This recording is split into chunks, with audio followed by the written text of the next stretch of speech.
ગાંધીનગરના દહેગામ રોડ પર આવેલ બિલાસિયા ગામ પાસે વિશાળ કલાત્મક શ્રી ઉમિયા માતાજી મંદિર વર્કિંગ મેન વુમન હોસ્ટેલ અભ્યાસ કરતી પાટીદાર દીકરીઓ માટે હોસ્ટેલ તથા પાર્ટી પ્લોટનું નિર્માણ થવા જઈ રહ્યું છે। તેની પહેલા ભૂમિને પાવન કરવા માટે માતાજીને અતિ પ્રિય અને સ્વયંસિદ્ધમાં ઉમિયા શરણમમાં મહામંત્રની સતત 12 કલાક સુધીની અખંડ ધૂન સાથે ભૂમિ દર્શન ઉત્સવની હર્ષોલ્લાસ સાથે ઉજવણી કરાઈ। उत्सवમાં 2500થી વધારે ઉમા ભક્ત મહિલાઓના 300 કરતાં વધારે ગ્રુપની બહેનો જોડાઈ, જેમાં દરેક મહિલાઓના ઉત્સાહભેર ભાગ લીધો હતો।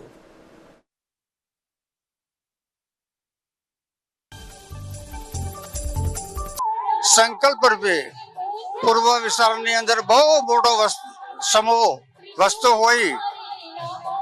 અમે નક્કી કર્યું કે પૂર્વ વિસ્તારની જનતાના સુભગ માટે ઊંઝા ઉમિયા માતા સંસ્થાન વતીથી એનું એક નાનું સંકુલ મંદિર બને અને સાથે સાથે બોર્ડિંગ પણ બને, સાથે સાથે પાર્કિંગ પ્લોટ બી બને, એની સાથે બાલિકાઓ માટે એક ગૃહ ભણવા માટેનું હાઈએસ્ટ સેન્ટર બને।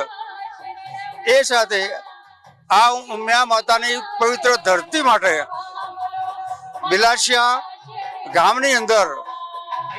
આ બની રહેલું એક ઉમિયા માતાનું એક સોપાન છે અને તે ભૂમિ માતાને તરત અને જાગૃત કરવા માટે સવારે 7 થી રાતની 8 સુધી લાંબા સમય સુધી આ ધૂન ધરતી માતાને પવિત્ર બનાવવા માટે કરવાની ચાલુ રહી છે।